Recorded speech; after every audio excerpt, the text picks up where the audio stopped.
3. La cosa del trono.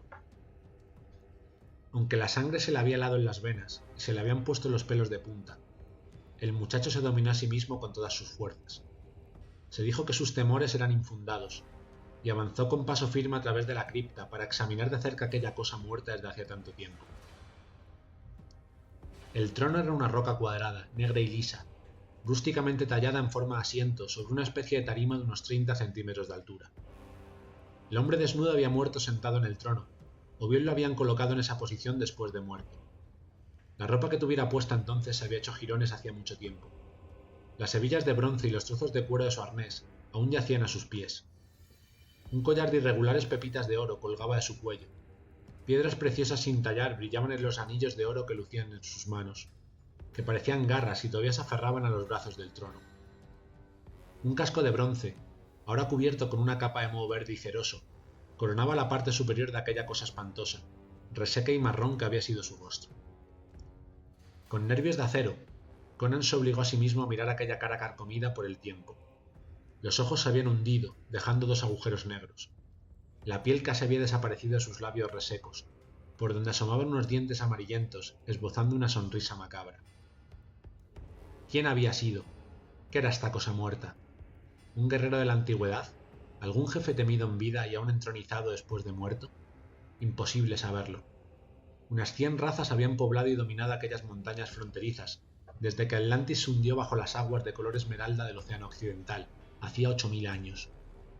Por su casco de cuernos se podía deducir que el cadáver tal vez hubiera sido un jefe de los primeros Vanires o Asires, o del primitivo rey de alguna olvidada tribu iboria, perdida en las sombras de los años y enterrada bajo el polvo del tiempo. Entonces Conan bajó la mirada, y vio la enorme espada colocada encima de las huesudas piernas del cadáver.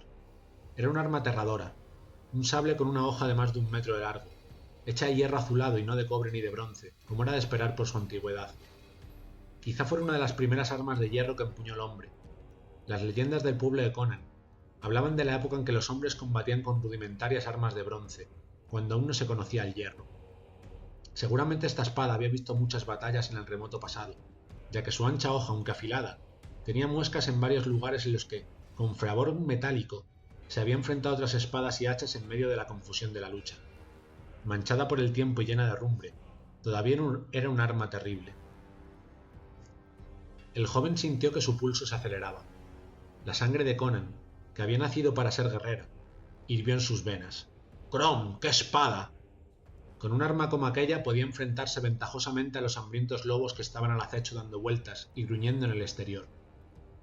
Cuando tendió la mano ansiosamente para coger la empuñadura, no alcanzó a ver el destello de advertencia que brilló en las sombrías y hundidas cuencas vacías de la calavera del antiguo guerrero.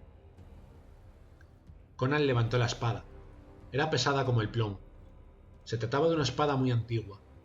Tal vez algún fabuloso y heroico rey del pasado la había empuñado, algún legendario semidios como Kul de Atlantis, rey de Valusia antes del hundimiento de Atlantis bajo la agitada superficie de los mares.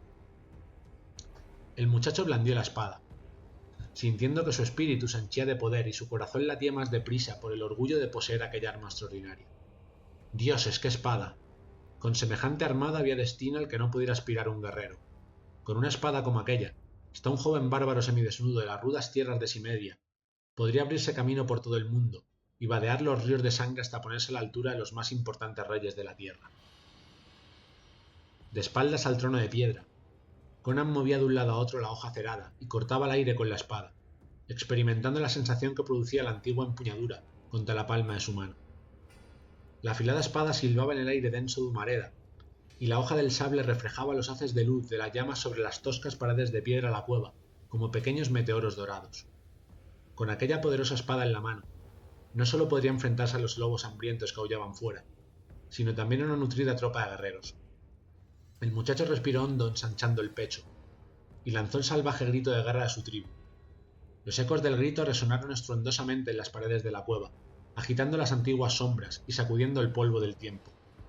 Conan no se detuvo a pensar que semejante desafío, en ese lugar, podría levantar algo más que sombras o polvo, cosas que debían permanecer eternamente dormidas. De repente, se detuvo con un pie delante al oír un ruido, un crujido seco e indescriptible, que precedía del trono situado al lado de la cripta. Volviéndose bruscamente vio, y sintió que se le ponían los pelos de punta y que la sangre se le helaba en las venas. Todos sus terrores supersticiosos y sus primitivos miedos nocturnos se le aparecieron de golpe, y lanzó un alarido que llenó su mente de sombras de locura y horror, porque la cosa del trono estaba viva.